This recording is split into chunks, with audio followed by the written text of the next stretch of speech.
kung hindi pa po nakakilala sa akin, isa na po akong PWD. Sino po yung nakakilala sa akin? Yeah, PWD na po ako, putol na po yung pa ako. Pero nagustuhan ko lang po dahil yung security of mission. Yung mission natin. So, wala ako dito kung walang naniwala sa akin. Thank you Lord na di ba ako nawala before, nakakapag-share pa ako ng ganitong idea through came from dito sa very humble na branch head natin, si Sir Francis. Palagpakan po natin. So, ito po kasi, nagkakunik-kunik na rin. So, kung di po nakakilala yung kaya ito nag-pop out or nag-link. Kasi po, isa rin po akong member ng Eagles. Sino po yung Eagles? Ayun, sa kanto, meron. Yung nakita yung Eagles. Nung nakita kong Eagles si Kuya, kaya Kuya po tawagan namin kahit manager, first manager, Kuya lang po yung tawagan namin. Kasi parang yun yung humbly respect na hindi mo babayaan ito. Tama ba Kuya? Kuya? So, po, pinaniwalaan ko lang dito sa naniwala na to at yung unang tao na naniwala sa akin na pasukin to, isa na po itong candidate for MDRT. Yung kanina na mayroong $1 million round table, candidate na po to. At the same time po, nakasama ko na rin to sa travel sa Taipei, Taiwan. Yan. At the same time po, qualifier na rin po ito dito sa darating na buwan sa Greece. Palagpakan mo natin. Yan. Hindi lang yun. Ang next parameter po is Vietnam. Tama? So marami na po dito sa paligid nyo na may isasama natin. So maaaring kayo ang kasama na tayo dyan. Basta may yung parameter. Kaya yung tip lang is part-time learning sa online, sa offline, pwede akong tanongin 24/7. So, nandyan siya, nasa paligid natin. Talagang feel free, kahit dito feel free lang. So, sir, marami akong sasabihin, pero hanggang dun lang, maraming salamat. So, ako from farmers to airport to business, ngayon for security pa rin for individual and for the family and friends. So ang dinadrive ko po dito, bigyan natin ng security yung pamilya natin. Kasi nung maging Air Force po ako lang po yung secured. Yung sinumpahan ko may bandila, alam ko mamamatay ako, pensionado ko, lilipat. Pero pala po yun nawawala. Yung father ko po nawala, nandito yung sister ko, din yan, walang insurance. Ipahabol ko lang po. Lahat po ng kinita ko as a sergeant before, yung 50% ng kinikita ko for more than 10 years, nisama ko rin dun sa pagmamahal ng papa ko kasi nagkasakit at nawala. Sana po maproteksyonan natin kasi yung nabasa ko doon sa libro, yung law of reciprocity, pag tayo pala mayroon ng trabaho, hindi lang tayo ang isecure natin, kundi pati yung pamilya natin. So, law of reciprocity is the more you give, the more you receive. So, hindi lang naman kasimple. Pinaaral ako, nagkatrabaho, balikan ko ng regalo yung nanay at tatay mo, pati anak ko. Pati, isisama mo na yung kaibigan mo. Yun pala kagandahan ng insurance. Love, security, ano yung isa? Yan. So, may peace of mind na kayo. Maraming salamat. Thank you.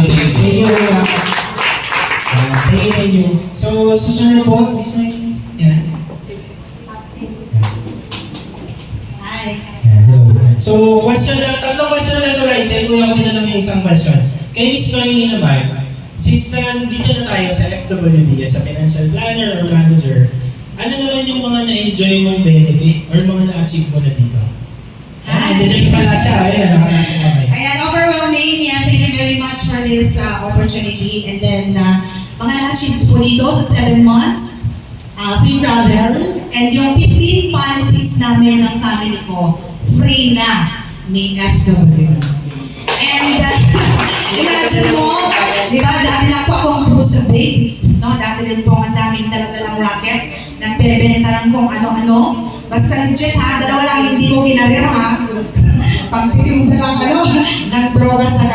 magbibenta ng ano.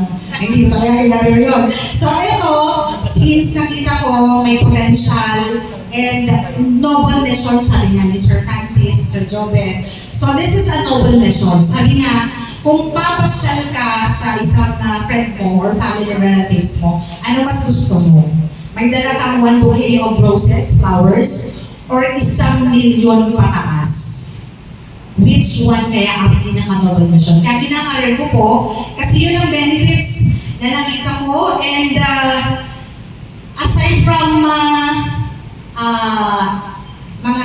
ibang family ko na nai-insure ko sa FWD, so I'm thankful and grateful din. Yan isa dyan na yung mga tao na nakapalibot sa atin, na niniwala sa atin. Yan, nandiyan din, masalamatan ko nag-give thanks po, sir. Sa grupo ni Sir Kim, all the way from Naga City. Yan, sa grupo ni Miss Jonalyn, all the way from Albay. Grupo ni Ma'am Tita, na nakahit ng 10K scout. Palapakan niyo po yan. Nakaka-proud. Isang best school teacher. So may bonus yan. Nagpapapansin yan mamaya. 30,000 bonus pa lang yan. Wala ka po yun, ano ha, nagpa-part-time pa lang yun. Parang nagpapainit pa lang siya. Kasi sa dami ng mga kilala niya, ay palagpakan natin all the way from Manila. Sir Andrew Silprado, ayan. Siya lang naman ang nag-interview. Siya lang naman ang nag-interview ng mga lalagang seaman. Kasi dito yung mga seaman. Ayan, siya lang naman yung nag-screen.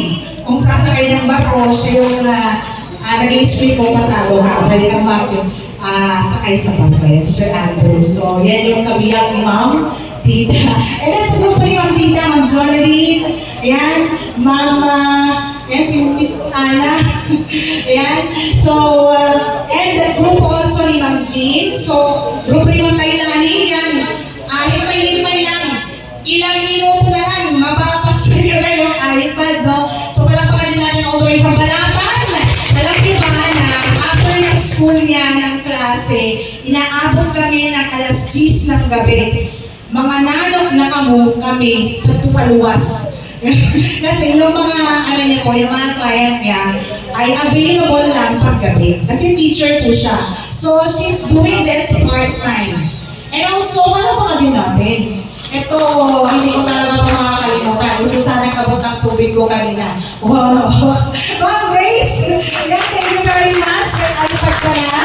And Ma'am Mitz, Borja, all the way from Baaw. And sino pa ba? Lahat po, di ko na mag-isa-isa. Ma'am Bryce Ramos, Ma'am Lily Badel. Lahat from Team Kim, di ko na mag-isa-isa. Sir Recto, kung sino ba nag-invite. So lahat po dito, thank you very much. Around the applause, si classmate ko, di ko pa nakita, Ma'am Daisy. Ma'am Daisy, Ma'am Catherine, yung mga magpapagiray. Doc V, syempre hindi ko makakita. Pwede po pakita yun naman, Doc V. Yan, meron po siyang aesthetic clinic here in Iriga City. Yan yung pretty doctor natin, Doktora, kakapasalam, so magko-code na. Di ba nakaka-proud? Dating cruiserweights, dating nagtitinda ng kung ano-ano. Sino ba naman ako para paniwalaan, di ba? Yeah, I am only an ordinary person. Pero yung mga na-invite natin, di ba? Mga degree holder. So, palakpakan natin. Sila ang mga boss. So, ipapasok ko na po yung mic kay Sir. Thank you very much. Gratitude po sa inyo. Kung wala kayo, wala kami. Thank you very much. Thank you. Yan. So, nakita niyo naman guys, so piniplay ko konti-konti yung mga pictures. Nung nakita ko pala, ito pala yung unang baba namin sa dito, sa Bicol.